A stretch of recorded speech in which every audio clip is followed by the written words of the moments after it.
주시는 하나님의 말씀은 로마서 9장 30절에서 33절입니다. 로마서 9장 30절에서 33절. 우리 찾으셨으면은 합독하도록 합니다. 한 목소리로 읽겠습니다. 시작. 그런즉 우리가 무슨 말을 하리요? 의를 따르지 아니한 이방인들의 의를 얻었으니 곧 믿음에서 난 의요, 의의 법을 따라간 이스라엘은 율법에 이르지 못하였으니 어찌 그러하냐? 이는 그들이 믿음을 의지하지 않고 행위를 의지함이라. 부딪힌 돌에 부딪혔느니라.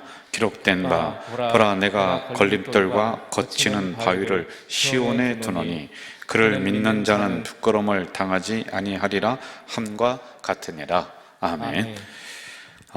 우리 주변에 있는 분들과 서로 인사합시다. 반갑습니다. 잘 나오셨습니다. 우리 한 3분 정도 되는 그 짧은 영상이 있는데요, 그거 먼저 보고 그리고 말씀을 이어가도록 할게요. 한번 좀 봅시다.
이제 기러기의 4만 킬로의 그 비행을 이렇게 영상으로 담았습니다. 사실은 우리 모두는 가저제일교라고 하는 이 배를 타고 이 험한 세상을 함께 이렇게 여행하는 신앙의 동지들입니다. 여러분들이 서로가, 저하고도 마찬가지예요. 저기 보면 이제 그 앞에 있는 기러기가 날개짓을 하면서 바람을 막아줘요. 그럼 뒤에 있는 기러기들이 훨씬 이제 수월하게 그 여행을 이렇게 할 수가 있다는 거죠. 그런데 앞에 있는 기러기가 너무 힘들을까봐, 옆에 있는 기러기들이 힘들을까봐 이제 끼룩끼룩하면서 서로다가 응원을 해주는 거예요. 저게요. 조금만 더 날아가자. 이렇게 이제 응원을 해주면서 이 4만 킬로의 그 여행을 갖다가 끝까지 같이 간다는 거예요. 여러분들, 오늘 주제가 사실은 경주거든요. 신앙의 경주. 그런데 제가 이 말씀을 연구를 하다가 이게 성경의 정신인가? 사도 바울이 여기에 이것을 기록한 이유가 뭘까? 이제 그걸 고민하게 됐어요. 신앙의 경주하면은 누군가 막 달려가야 되고 누군가를 떨어뜨려야 되고 그리고 내가 1등을 해야지만이 된다. 그러면 주님이 야, 잘했다고 칭찬하고 이게 꼭 세상과 똑같은 그런 것인가? 이걸 이제 고민하게 됐어요.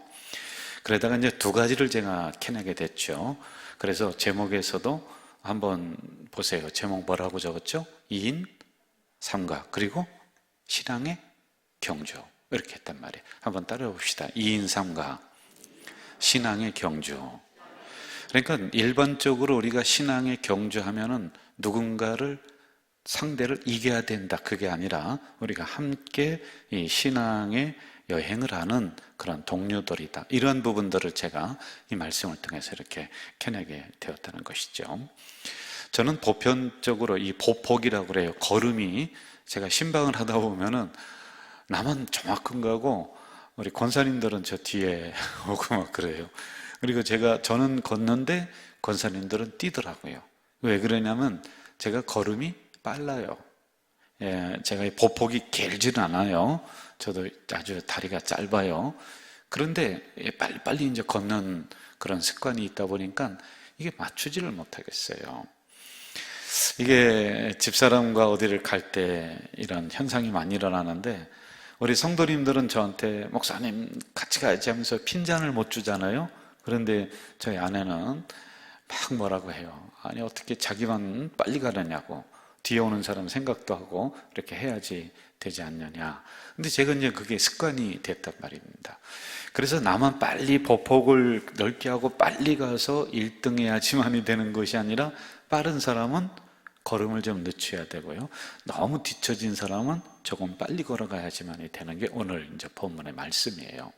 그래서 본문의 말씀을 제가 이제 두 가지 각도로다가 해석을 할 거예요.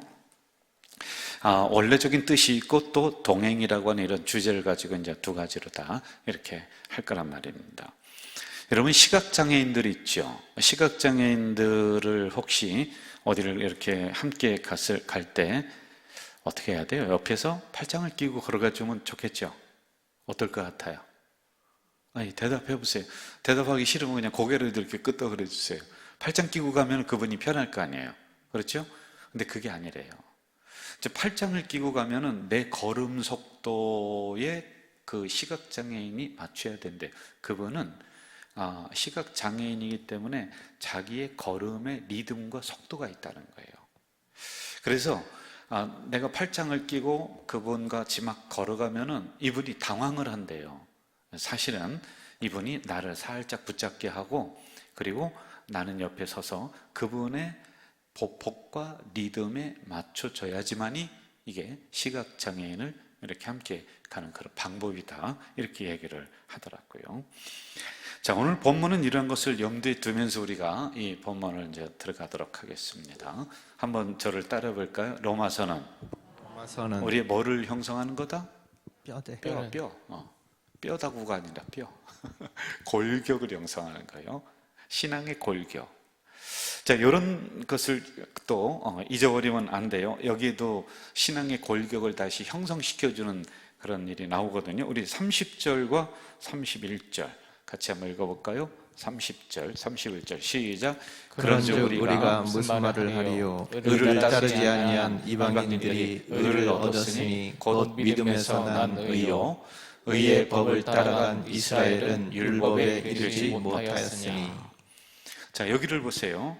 두 가지 현상이 나타나요. 뭐냐면은 첫째로 나중에 시작한 성도가 어떻게 된다? 먼저 된다. 먼저 되는 거예요. 나중에 시작한 성도가. 이걸 뭐라고 하냐면 이방인들이 원래 구원 못 받을 사람들인데 어떻게 다가 복음을 받아들였어요. 그리고 예수를 털썩 믿어버린 거예요. 이제 이걸 얘기하는 거예요. 이제 여러분과 저를 얘기하는 겁니다. 자, 그리고 두 번째는 따라해 봅시다. 먼저 된 성도가 어떻게 된다? 나중에 된다. 우리가 이거 많이 들었죠. 이걸 여기서 얘기를 해주고 있는 거예요. 이 원래적인 뜻은 뭐냐면은 복음은 어디에서 시작했어요? 어느 나라에서? 따라하세요. 이스라엘. 이것도 모르면 안 돼요. 복음이 이스라엘에서 시작이 됐잖아요. 그렇죠? 예수님이 나사렛에서 태어나고 그렇게 됐잖아요. 자, 그런데 이스라엘에서 시작된 복음이 원래 거기서 시작이 됐으면 그 나라 사람들이, 거기 있는 주변에 있는 사람들이 예수님을 철석같이 믿어야 돼요. 그런데 정작 그들은 예수님을 안 믿는다는 거예요. 원래 그들이 예수님을 처음에는 믿었어요. 그런데 나중에는요, 소아시아 7교회들 가보면은 기둥만 남아있어요. 다 없어져 버렸습니다. 터키에 뭐 그런 근동 지역에 우리가 성지순례 가서 봤는데 교회를 찾을 수가 없어요. 기독교인들이 있느냐 그랬더니 있긴 있대요. 가끔가다 있대요. 근데 이렇게 복음이 시작된 나라에서 먼저 시작을 했는데 그들이 뒤로 처지는 거예요. 안 믿는 거예요. 그리고 어쩌다가 저 사람들 뭐 예수를 알겠어? 뭐 복음을 알겠어? 라고 그냥 우연히 한번 전해봤어요. 그랬더니 그분들이 이 복음을 얼른 받아버리는 거예요. 그래서 예수를 잘 믿는 거예요. 이게 우리예요. 우리는 나중에 시작했어요. 그렇죠? 나중에 시작했는데 아니 이 복음을 그냥 잘 믿으면서 열심을 내면서 먼저 된 사람을 따라잡는 이런 현상이 여기에 일어나고 있다는 것을 기록을 해주고 있는 거예요.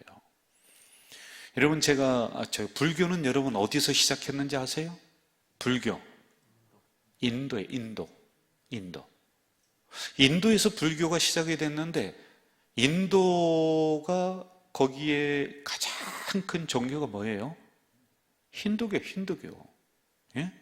그들은 불교를 믿긴 믿어요. 그런데 잘 안 믿어요.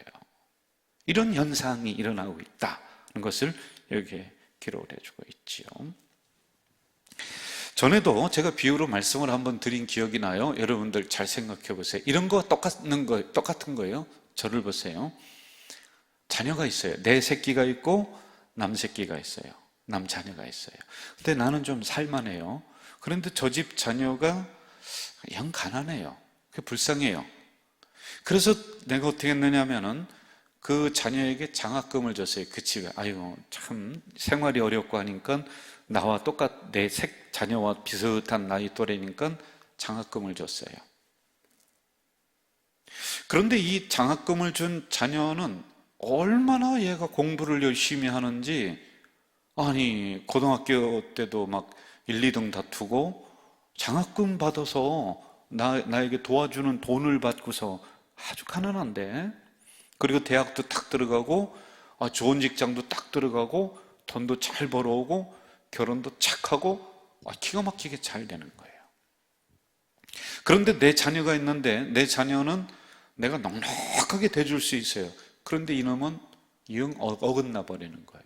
공부를 안 해요. 대학도 못 들어가고 있는 거예요. 자, 그럼 이렇게 됐을 때 여러분, 내 새끼는 뭐 못 들어갔으니까 됐다. 뭐 저 남자식 내가 장학금 주고 이렇게 좀 도와준 저 자녀가 대학 들어가고 좋은 직장 잡았으니까 나는 그걸로 만족해. 나는 그걸로 감사해. 라고 하는 사람이 있어요? 있어요, 없어요? 별로 없어요. 속상해요, 안 상해요? 속상하죠? 예, 끝도 어렵어요. 속상한 거예요. 이게 지금 사도 바울이 그 마음이에요. 그 마음으로 이거를 기록해 놓은 거예요. 정작 복음이 시작된 이스라엘, 여기는 예수 믿기만 하면 복을 다 주려고 다 준비를 하나님이 다 하고 있습니다. 거기에서 시작을 했어요. 그런데 여기에 있는 자녀들은 어긋나 버리고 대학도 안 들어가고 공부도 안 하고 막 그냥 딴 길로 가고 이렇게 돼버리는 거예요. 그런데 가끔 내가 도와줬는데 저 집에 다른 그 집 자녀는 이 돈을 받아가지고서 얼마나 잘 공부를 하는지 연필도 사고 뭐 교과서 참고서도 사고 그렇게 열심히 하더니 세상에 막 성공해버리는 이런 일이 일어나니까 사도 바울이 속상할까 안 상할까요? 속상해요. 속상한 거예요. 지금 속상해서 지금 이걸 기록을 해놓고 있는 거란 말이에요. 여러분, 이러한 비슷한 예는 교회 안에서도 우리들 안에서도 얼마든지 많이 일어날 수 있습니다. 처음에 복음을 가지고 여러분들이 시작을 했어요. 한 20, 30년 전에 우리 교회를 잘 형성을 하고 개척을 하면서 열심히 했어요. 그런데 열심히 하다가 어느 순간에 그 열심이 딱 떨어져 버리는 거예요. 그리고 나는 뒤로 처지는 거예요. 그런데 들어온 지 몇 년 안 되는 성도가 얼마나 그냥 즐겁게 봉사하고 그랬는지 나의 신앙을 따라잡는 거란 말입니다. 이렇게 역전되는 현상이 지금 일어나고 있다라고 하는 것이지요. 이 본문이 지금 그런 것입니다. 정말로 말씀을 잘 받아야 되고 잘 가르침을 받아야 되고 더 순종해야 되는 자녀는 어긋나 버리고, 별로 중요하게 생각하지 아니한 그쪽 이방인 나라에서는 이 복음을 갖다가 딱 봤더니 이 이방인들이 얼마나 말씀대로 잘 순종하고 따르는지 이걸 보면서, 야, 우리 집 자식도 이스라엘도 저렇게 저들 마냥 예수 잘 믿었으면 좋겠다 라고 하는 것이 바로 오늘 본문에 우리가 읽었던 30절, 31절에 있는 말씀이 바로 그것이란 말입니다. 자, 속상해요. 한번 따라 봅시다. 속상하다. 속상해요. 자, 그럼 이런 속상한 상황 속에서 사도 바울이 어떻게 하겠냐는 거예요. 지금 이 본문을 제가 설명하고 있는 거예요. 그냥 안 되겠다. 속상한 건 속상한 것이고, 어떻게 하든지 저 원래 본 자식들, 복음이 시작된 저들을, 그리고 열심히 하다 미끄러진 사람들을, 열심을 안 내고 지금 그냥 주저앉아 있는 사람들을 책망하고 그렇게만 보는 것이 아니라 내가 이들을 다시 끌어올려 줘야 되겠다 라고 하는 것이 바로 로마서예요. 그래서 이들에게 다시 구원을 설명을 해주는 거예요. 다시 신앙의 골격을 세워주는 거란 말입니다. 여러분, 이게 누구냐? 여러분들이에요. 신앙생활 열심히 잘하다가 어느 날 털썩 미끄러져 버렸어요. 그리고 거기에 그냥 주저앉아 버리고 있는 거예요. 그런데 뒤에 저만큼 따라오던 사람들이 어느 순간에 나를 그냥 스쳐 지나가서 저만큼 앞에 가서 그들은 기쁨이 신앙생활하고 복받는 신앙생활하고, 그걸 보면서 이게 너무 그냥 내가 속상한 거야. 그래서 목사인 나는 어떻게 하느냐? 안 되겠다. 당신은 원래 주저앉아 있는 사람, 당신은 열심히 있는 사람, 그것이 아니라 이 사람들의 신앙을 다시 일으켜 세워줘야 되겠다 라고 하는 것이 로마서를 기록한 목적 중에 하나예요.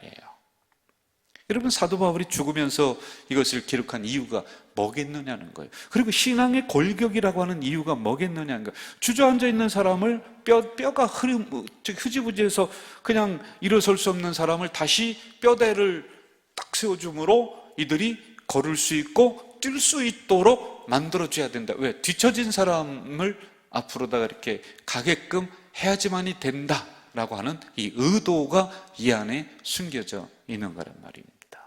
이해가 되셨나요? 네, 이해가 되셨으면 아멘. 그래서 사도 바울은 이들에게 다시 구원론을, 기본적인 것을 설명을 해주고 있는 거예요. 여러분, 이게 목자의 사명이에요. 저의 사명 중에 하나가 또 이런 것이거든요. 성도가 뒤처졌으면 근심이 되는 거예요. 어떻게든지 가서 기도해주고 싶고 또 일으켜주고 싶고 함께 이 선상에서 같이 좀 나아가게 하고 싶은데 자꾸 뒤로 다 물러난단 말이에요. 일어서지도 않는단 말이에요. 이걸 보면서 기뻐할 사람이 누가 있겠느냐라고 하는 거예요.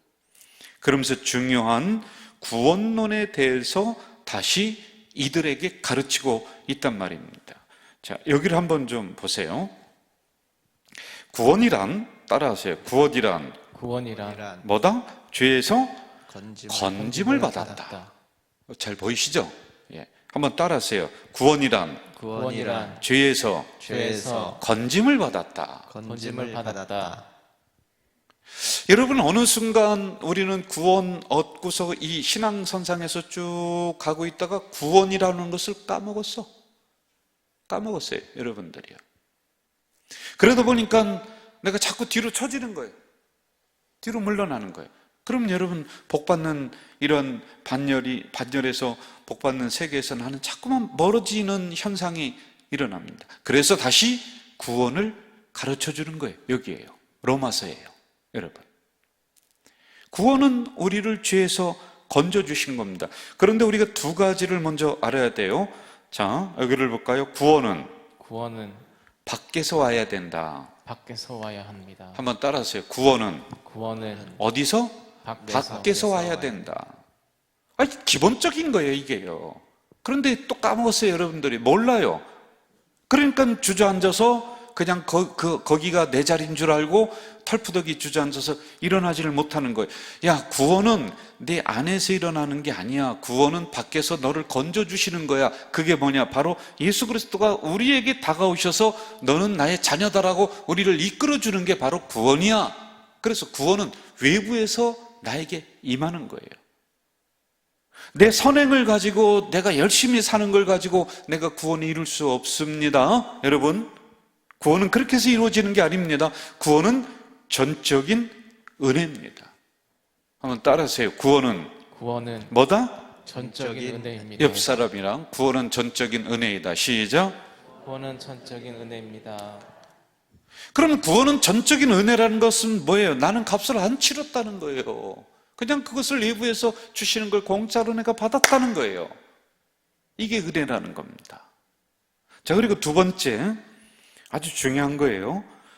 구원은 인간들끼리 구원을 주고받을 수 있다, 없다? 없다. 여기를 보세요. 잘 안 보이네요. 자, 한번 따라해 봅시다. 인간들끼리 구원을 주고받을 수 있다, 없다? 없다. 구원은 그렇게 있는 게 아니에요. 야, 내가 예수 잘 믿으니까 이거 조금 나눠줄게. 그렇게 해서 되는 부분이 아니란 말이에요. 이러한 기초적인 것을 지금 로마서를 통해서 주저앉아 있는 이스라엘 백성들에게, 열심낸 여러분들에게 어느 순간 이거 놔버렸습니다. 뒤로 후퇴하고 있습니다. 여러분, 초신자들 여러분 지금 따라잡아요. 여러분들보다 기도 자리 더 열심히 나오고 있단 말이에요. 이런저런 이유와 핑계를 대고 내가 한순간 놔버렸는데 나는 그만 10리 20리 뒤쳐져 버린 거예요. 내가 그 세계로 들어가려면은, 그 은혜의 세계, 복받는 세계로 들어가려면은 한참 가도 지금 안 되는 이런 상황이란 말입니다. 지금 여러분들의 신앙 상태가 이렇단 말이에요. 그러니까 이걸 안타까워서 다시 가르치는 거란 말이에요. 구원은 그렇게 나눠줄 수 있는 게 아니다. 기본적인 거예요. 기본적인 거예요. 자, 에베소서 2장 8절과 9절 제가 읽어드릴게요.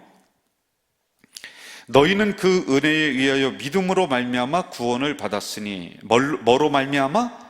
믿음으로 말미암아 구원을 받았다는 거예요.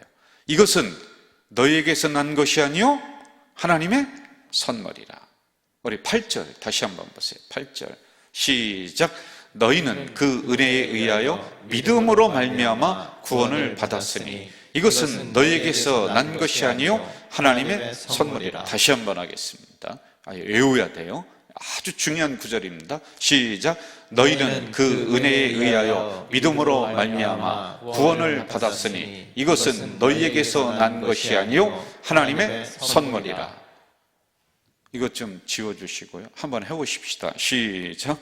너희는 그 은혜에 의하여 믿음으로 말미암아 구원을 받았으니 이것은 너희에게서 난 것이 아니요 하나님의 선물이라. 정확하네요. 우리 이용돈 목사님. 네. 9절 읽어보세요. 시작. 행위에서 난 것이 아니니 이는 누구든지 자랑하지 못하게 합니다. 이 사도 바울의 구원론이에요. 구원론. 로마서의 근간을 이루고 있는 거란 말이에요. 그러니 먼저 믿다가 낙심하고 주저앉아 있는 여러분들에게, 여러분, 구원은 하나님의 은혜로 주신 겁니다. 다시 일어나세요. 구원은 내가 잘해서 얻는 것이 아니라 하나님이 선물로 주신 것입니다 라고 하는 것을 차근차근 지금 가르쳐주고 있는 겁니다. 한번 저를 따라해 봅시다. 구원은 하나님의 선물입니다. 그런데 여러분, 그 선물 지금 어떻게 하고 있느냐는 거예요. 이거 잊어버렸어요. 이거 놔버렸어요. 그러는 사이에 우리는 뒤처져 가고 있다는 것입니다. 그러는 사이에 처음 믿었던 사람들이 지금 앞장서서 막 그냥 은혜의 세계로, 복의 세계로 막 들어가고 있는데 우리는 그걸 멍하니 바라보고 있는 이러한 상태 아니냐는 거예요. 지금 나의 신앙의 상태를 점검해 보세요, 여러분. 어느 순간에 기도에 여러분이 놨던 그 기도의 자리는 또 다른 누군가가 지금 채워졌습니다. 그러면 뭐 그 사람 기도 열심히 하게 하면 되지. 여러분, 그런 사이 기도로부터 받는 그 은혜에서 나는 제외돼 버린 거예요. 그 축복에서 나는 옆으로다가 지금 비껴나 버린 이런 상황이에요. 한번 저를 따라하세요. 신앙에는 욕심을 내자. 이게 지금 우리가 없어져 버린 거예요. 특별히 이 코로나 시대를 맞이해서 제가 오늘도 목사님들과 함께 만나서 잠깐 산책을 했습니다마는 그분이 뭐라고 하냐면 목사님 큰일 났어요. 성도들이 이제 다 지금 안정이 됐는데도 나와야 될 사람인데도 안 나와요. 이거 어떻게 하면 좋아요? 이들이 열심을 잃어버렸어요. 그래서 제가요 속으로 그랬어요. 그걸 인지에서 깨달았냐? 저는 이것 때문에 제가 주일에 우리 다시라고 하는 회복을 주제로 계속 하고 있는 것 중에 하나가 이거란 말입니다. 어느 순간에 우리는 뭐 그냥 이제 안주해 버리는 거예요. 그냥 그런 대로 그냥 살아가 버리는 거예요. 구원의 감격도 없습니다. 내가 구원받았다는 사실도 잊어버리고 있어요. 지금 사도 바울이 이걸 다시 일으켜주고 있는 것이다는 겁니다. 계시록 2장 4절과 5절을 보세요. 계시록 2장 4절과 5절 한번 같이 찾아봅시다. 시작. 그러나 너를 책망할 것이 있나니 너의 처음 사랑을 버렸느니라. 그러므로 어디서 떨어졌는지를 생각하고 회개하여 처음 행위를 가지라. 만일 그리하지 아니하면, 회개하지 아니하면 내가 내게 가서 내 촛대를 그 자리에서 옮기리라. 지금 우리의 신앙적 상태가 이렇단 말입니다. 복받아야 될 사람이 여러분들이란 말이에요. 신앙의 경주에서 초신자들을 끌고 가야 될 사람이 여러분들이란 말이에요. 그런데 어느 순간 우리는 그들에게 끌려가는 이런 부끄러운 현상이 지금 일어나고 있다는 거예요. 기도의 대장이 여러분들이 돼야 되는 거예요. 예배에 1등 하는 사람이 누가 되냐? 여러분들이 돼야 되는 거예요. 그런데 우리는 이러한 욕심도 없습니다. 이거 어디서 떨어졌는지도 조차 모르는 거예요, 우리가. 이런 시대를 맞이해서 말입니다. 이거 다시 차지해야 돼요.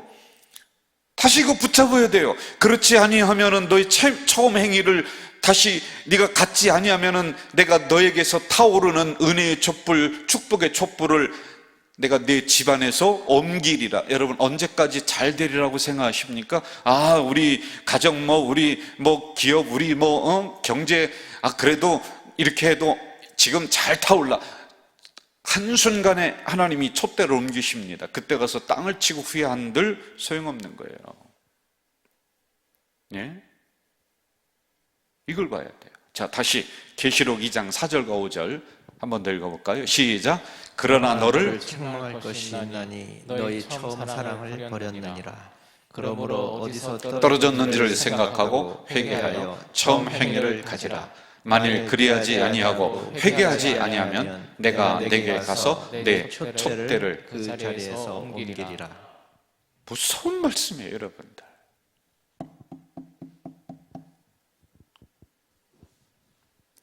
그러므로 바울은 지금 주저앉아 있는 이스라엘 백성들에게, 뒤처져 있는 이스라엘 백성들에게, 야, 복음이 너희들에게서 시작됐는데 이거 억울하지도 않냐? 너희들? 아니, 어쩌다가 지나가다가 너 한번 예수 믿어볼래? 하고 별 그냥 열정도 없었어요. 생각도 없었어요. 그들에게 한번 이렇게 보여줬는데 그들이 이 복음을 갖다 냅다 받아버리는 거예요. 아멘 하고 그냥 받아서 막 그냥 그들은 밤새도록 365일 이 복음 가지고, 말씀 가지고 읽고 기도하고 이들이 막 그냥 일취월장 믿음이 자라버리는 거야. 그런데 정작 복음이 시작된 그 자리에 있었던 너희들은 귀한 줄도 모르고 그러면서 주저앉아 있는. 그래서 사도 바울은 이 다시 기본적인 것을 가르쳐 주면서 너희들 속에 있는 이 구원의 은혜와 감격을 회복해라, 이겁니다. 이걸 말씀해 주는 거예요. 자, 32절로 가봐요. 32절 같이 읽어봅시다. 시작. 어찌 그러하냐? 이는 그들이 믿음을 의지하지 않고 행위를 의지함이라. 부딪히는 돌에 부딪혔느니라. 이게 여러분 뭔지 아세요? 저를 보세요. 문제가 뭔지 아세요? 당신이 문제라는 거예요. 내가 부딪히는, 나에게 걸려 넘어졌다는 거예요. 여러분, 부딪히는 돌이 다른 사람이 와서 나의 신앙을 끌어잡고 다니는 것이 아니라 나의 생각이, 나의 행동이 나의 신앙을 걸려서 넘어지게 해서 주저앉아 버리게끔 한 것이 누구냐? 그 원인이 누구냐? 그 범인이 누구냐? 나다. 한번 따라하세요. 범인이 나다. 당신이 아니에요. 나요. 부딪히는 돌이. 처음 예수님 믿을 때 여러분 얼마나 뜨거웠습니까? 그러나 점점점 부딪히는 돌로 돼 굳어지는 박힌 돌로 변하는 거예요. 그래서 나도 걸려 넘어지고 다른 사람도 못 가게 걸고 넘어지고 하는 이런 박힌 돌, 부딪히는 돌이 내가 되는 거야. 내가 되는 거야. 코로나가 범인이 아니에요. 여러분, 지나면서 가만히 생각해 보세요. 이제 핑계의 자리에서 떨쳐내고 벌떡 일어나야 돼요. 할렐루야. 언제까지 우리가 코로나 핑계만 대고서 조심할 건 나는 조심하자는 거예요. 그래서 우리가 뭐 소모임이라든지 이런 거 할 수만 있으면은 다음으로 연기합니다. 그런데 우리의 신앙의 본질적인 것도 이제 이거에 다 핑계 대면서 우리는 다 놔버리고, 코로나 때문에, 코로나가 기도 못하게 합니까? 성경 못 읽게 합니까? 핑계입니다. 안 됩니다. 이게 내가 내 신앙을 걸려 넘어지게 하는 거예요. 상황이 아니에요. 한번 저를 따라합시다. 상황이 아니다. 범인은 누구다? 나다. 범인은 나야.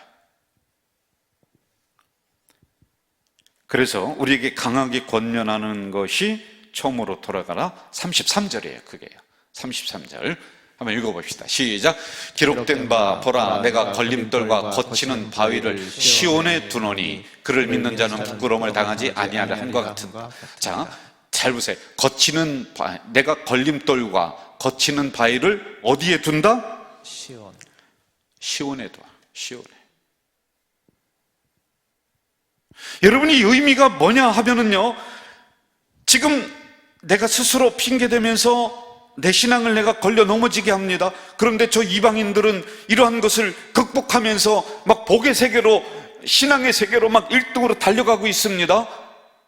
그런데 이러한 부분에 있어서 나는 구원론의 다시 기본적인 것을 다시 배우고 다시 일어나야 돼요. 그리고 나의 거치는 돌과 박힌 돌과 나를 넘어지게 하는 것은 어디에 두느냐? 시온에 두라는 거예요. 가지고 다니지 마세요. 시온에 두라는 거예요. 십자가 밑에 내려놓으라는 거예요. 거치는 돌은요. 그래서 교회 나오는 거 아닙니까? 이걸 시온에 둬야 되는데 뭘 보물단지 마냥 거치는 돌을, 나는 이것 때문에 안 돼. 무슨 일이 일어날 때마다 이걸 꺼내서 이 핑계를 갖다가 쫙 펼치는 거예요. 그리고 이게 나를 커버해 주리라고 생각하는 거예요. 여러분, 이제 이러한 자기에게 있는 이러한 문제들, 저는 구체적으로 모르지만 이걸 이제 시온에 둬요. 십자가 밑에 내려놓으세요. 그리고 여러분은 다시 그 자리에서 일어나시길 주의 이름으로 축원합니다. 기도의 자리에 나오시길 주의 이름으로 축원합니다. 예배의 자리에 나오시길 주의 이름으로 축원합니다. 스스로 그러네. 스스로 나와서 기도해야 될 사명이 있는 사람은 나와야 돼요.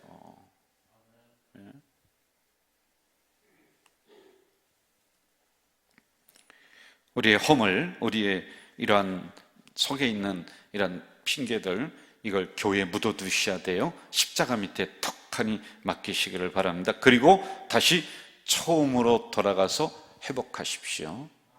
구원의 감격을 회복하셔야 돼요. 그래야지 여러분 그 자리에서 일어날 수가 있습니다. 할렐루야. 아멘. 그래야지 부끄러움 안 당해요. 자, 이게 첫 번째 해석입니다. 이게 원래 본문에서 해석을 해주는 거예요. 자, 그런데 제가 앞에도 이 말씀을 드렸습니다만 이 본문을 계속 읽다가 그러면은 세상처럼 우리가 다른 사람 막 제껴가면서 나는 1등으로 갈 거야 막 경주하고 다른 사람 찍어 누르고 밟고 나는 신앙의 경주에서 1등 했다 막 이게 본문에서 또 말씀해 주시는 걸까? 이걸 목사는 고민하지 않을 수가 없잖아요. 그렇죠? 그래서 제가 두 번째 발견한 게 뭐냐, 이 본문 오리지널 해석은 해석대로 두고 이거구나. 좀 뒤쳐져 있는 사람들, 연약한 사람들 손잡고 함께 걸어가라. 이 신앙의 길 함께 걸어가라. 그래서 먼저 된 사람 나중된다. 그리고 나중된 사람 먼저 된다. 그래서 함께 걸어가는 길이 이 길이구나. 이걸 깨닫게 된 거예요. 여러분, 이것을 따라합시다. 동행.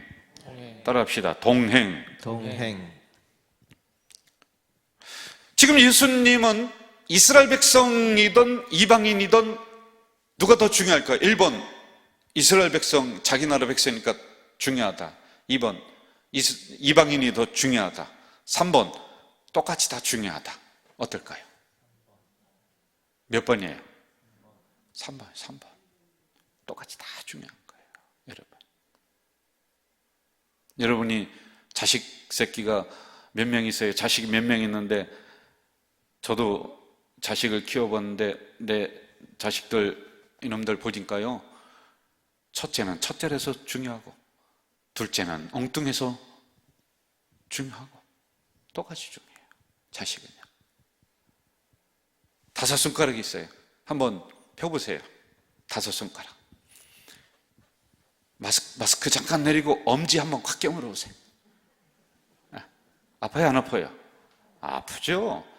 그럼 새끼손가락 이거 별거 아니야. 이거 한번 깨밀어 보세요. 안 아픈 사람 있어요? 똑같이 아픈 거예요. 자, 이걸 지금 여기서 제가 발견하는 거예요. 그렇구나. 이방인도 중요하고 이스라엘 백성도 중요하다. 이게 사도 바울의 마음이구나. 이걸 알게 된 것이죠. 여러분, 혹시 여러분 누군가 뒤처져 있다면은 그분 일으켜줘야 돼요. 왜? 그 영혼도 소중합니다. 누군가 좀 낙심돼 있으면은 가서 우리가 앞에서 영상을 봤듯이 기다려줬다가 함께 일어나서 이 길을 함께 걸어갈 줄 알아야 돼요. 왜? 다 같이 소중한 사람들이기 때문에 그런 거예요. 하나도 소홀히 할 사람이 없습니다. 이게 성경의 정신이에요. 저를 따라합시다. 성경의 정신은 다 같이 중요하다.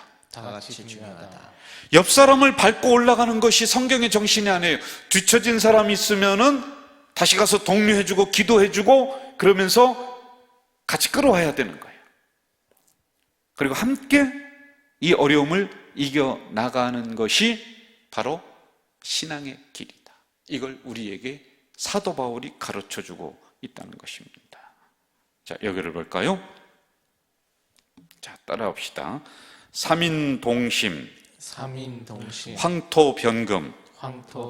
다시 한번. 삼인동심, 황토변금. 세 사람의 마음을 합쳐서 노력하면 황토 흙도 변해서 금이 된다. 금이 된다. 하나는 쉽게 끊어지지만 삼겹줄은 쉽게 끊어지지 않는다. 이게 성경의 정신이에요, 여러분.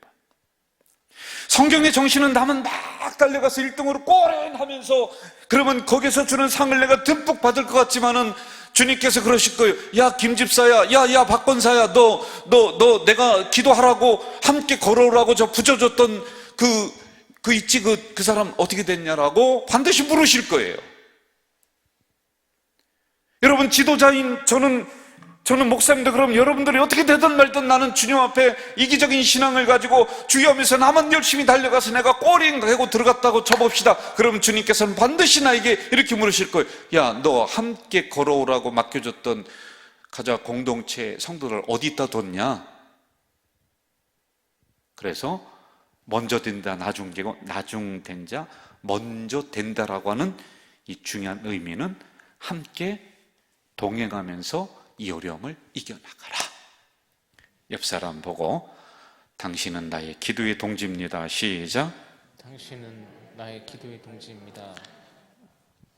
권사님이라고 해야지 당신이라고 그러면 안 되죠. 그림이 하나 있어요. 이것 좀 보세요. 여러분들. 이게 누구냐면 여기 있는 이 친구가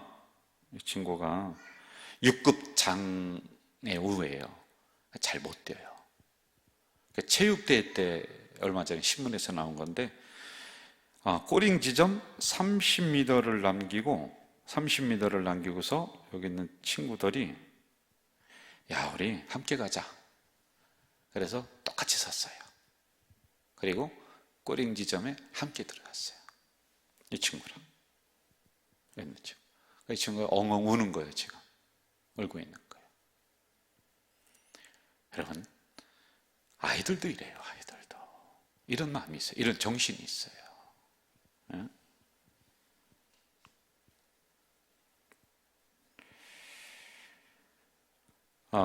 1969년에 펑클이라고 하는 가수가 험한 세상 사랑의 다리가 돼요. 근데 여기 그 가사를 좀 한번, 아주 가사가 너무 좋더라고요. 여기를 보세요.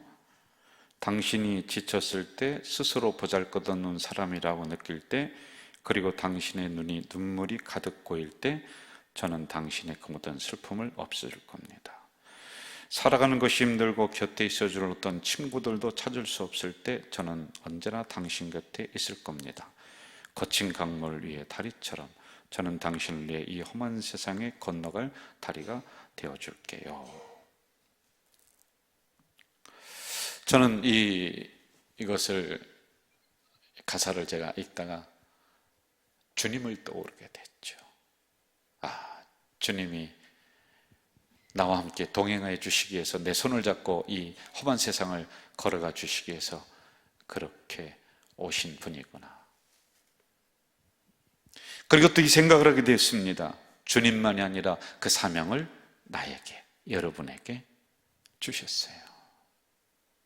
그래서 우리는 한 영적 식구요, 우리는 가족 공동체라고 하는 이유가 여기 있는 거예요.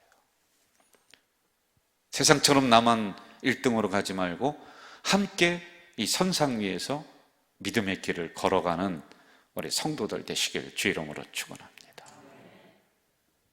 옆 사람과 동행하겠습니다. 시작. 동행하겠습니다. 다시 한번 동행하겠습니다. 동행하겠습니다. 구역장들은 구역 권속들과 동행하세요. 깨워서 동행하세요. 우리 교사들은 학생들 깨워서 다시 동행하세요. 같이 걸어가야 돼요. 우리 장로님들은 성도들 손잡고 같이 가족 공동체라는 이유가 뭐겠습니까? 같이 가야 돼요. 아프리카 부족을 연구하던 인류학자가 아이들을 불러 모았습니다. 불러놓고서 저쪽에서부터 야, 여기까지 준비 땅 하고 달려. 그럼 1등 하는 아이에게 여기는 과일, 바나나, 사탕 이거 줄게. 이렇게 했어요. 자, 준비. 저쪽에 이제 아이들이 서 있습니다. 땅 했어요. 이거 차지하려고 그냥 막 서로 그냥 뛸 것이라고 생각을 했는데 이 아이들이, 아프리카 부족에 있는 아이들이 손을 옆 사람 아이 친구 손을 잡고서 같이 들어오는 거예요. 같이 들어오는 거예요. 손 잡고 같이 뛰고 같이 들어오는 거예요. 그리고는 이 과일 담기고 사탕 담기고 바나나 담긴 이 바구니에 이렇게 둘러앉아서 서로 나눠 먹기를 시작을 합니다. 그래서 하도 이상해서, 왜냐하면 이 학자는 그게 아니거든요. 자기가 지금까지 봐왔던 것은 이겨야 되고 차지해야 되고 먼저 달려가야 되고 그래서 내가 움켜쥐어야 되고 반드시 그럴 거라고 생각했는데 너무 다른 모습에 이 연구하는 학자가 놀랐습니다. 그러면서 야, 너희들 도대체 이렇게 하는 이유가 뭐냐? 라고 했더니 우분투 따라합시다. 여기 좀 봅시다. 우분투 따라합시다. 우분투. 다시 우분투. 우분투. 그 아이들이 그러더래요. 우분투. 이게 무슨 뜻이냐면 여기를 보세요. 자, 우리가 함께 있기에 내가 있다. 멋있잖아요? 같이 합시다. 시작. 우리가 함께 있기에 내가 있다. 우리가 함께 있기에 내가 있다. 우분투 하면서 같이 앉아서 같이 먹는 거예요. 이게 신앙의 길입니다. 인디언 속담에 이런 말이 있습니다. 또 여기를 볼까요? 혼자 가면 어떻게 간다? 빨리 가고 같이 가면 멀리 간다. 시작. 혼자 가면 빨리 가고 같이 가면 멀리 간다. 그래서 우리는 가족 공동체 묶어주셨잖아요. 이 본문에서 말하는 두 번째, 함께 동행해라 이거예요. 첫 번째는 여러분의 신앙 상태를 점검하십시오. 범인은 누굽니까? 나야, 나.